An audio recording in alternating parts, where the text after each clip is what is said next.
안녕하세요. 나라TV 시청자 여러분 반갑습니다. 황동현 원장입니다. 어렵죠. 피막. 그러니까 우리가 피막이라는 거는 내 몸에 어떤 물질이 들어오면은 그걸 둘러싼 콜라겐으로 흉살이 생기는데 그거를 우리가 특별하게 피막이라고 부릅니다. 왜 그러면 가슴에서 유독 피막, 구형구축 이런 얘기를 하냐? 다른 수술에서는 그 피막이 두꺼운 게 전혀 중요하지 않아요. 근데 유독 가슴 수술에서만 그 피막이 두꺼워지면 만족감이 떨어지는 그런 단단한 촉감을 유발할 수밖에 없기 때문에 그래서 우리가 피막에 집중하는 겁니다. 간단하게 얘기하면 내 몸에 들어온 이물질과 내 다른 신체 조직과 격리를 하는 겁니다. 그렇게 하기 위해서 우리가 피막을 몸에서 자연적으로 형성을 하는 거고, 이를 통해서 우리 몸에서는 더 이상 체내에 삽입된 물질, 이물질에 대해 가지고 거부 반응을 일으키지 않게 되는 거죠.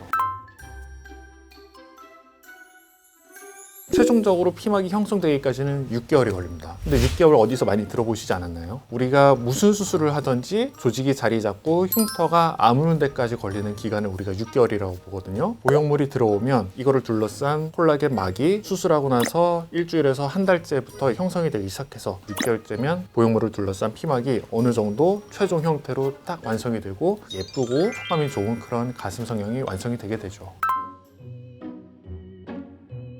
보통은 이제 보형물이 체내에 들어오게 되면은 이거를 둘러싼 콜라겐 막이 한 겹 딱 형성이 되고 리모델링이 되면서 딱 끝나는데, 구형구축이라고 하는 거는 피막이 무슨 이유에서인지는 알 수 없으나 두 겹이 되는 경우가 있고 세 겹이 되는 경우가 있고 하면서 두꺼워지거나 또는 피막 자체가 갖고 있는 응집력 자체가 높아져 가지고 좀 단단한 피막을 만드는 걸 우리가 구형구축이라고 합니다. 현재까지 알려진 피막이 두꺼워지는 구형구축의 원인으로 가장 큰 거는 혈종, 염증 이런 것들이고요. 그 외에도 아직은 알 수 없는 여러 가지 유전적인 요소라든지 면역학적 요소 뭐 이런 것들이 영향을 끼칠 거라고 생각을 하고 있습니다.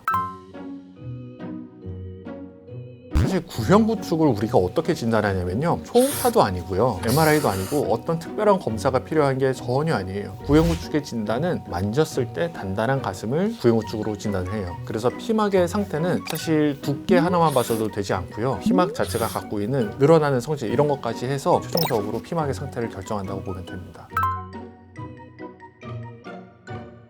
구형구축이 왔다라고 해서 건강상의 문제를 유발하는 것은 없어요. 다만 우리가 예뻐지려고 하는 그 수술 목적에서 점점 멀어지는 거기 때문에 아무래도 구형구축이 생기면 모양도 변할 수 있고 수술하고 나서 가슴이 단단해지면 만족감이 떨어질 수 있죠. 많은 분들이 재수술을 선택하는 게 사실이기는 합니다.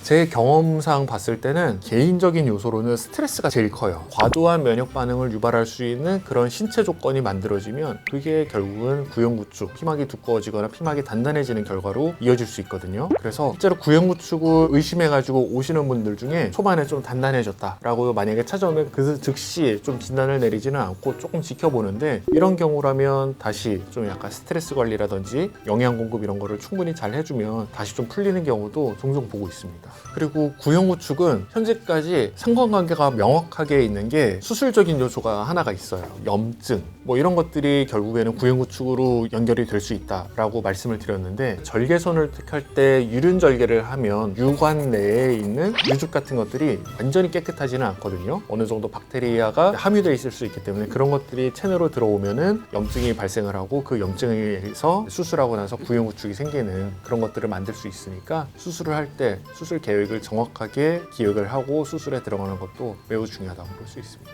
오늘은 피막에 대해서 간단하게 피막 개론으로 말씀을 드렸는데, 다음번에는 실제로 피막이 형성되면 어떻게 되는지, 피막이 생겼을 때를 가정을 해가지고 직접 보여드리는 실험을 통해서 돌아오도록 하겠습니다. 재밌으셨다면 구독, 좋아요 꼭 눌러주시고 다음 영상에서 뵙겠습니다.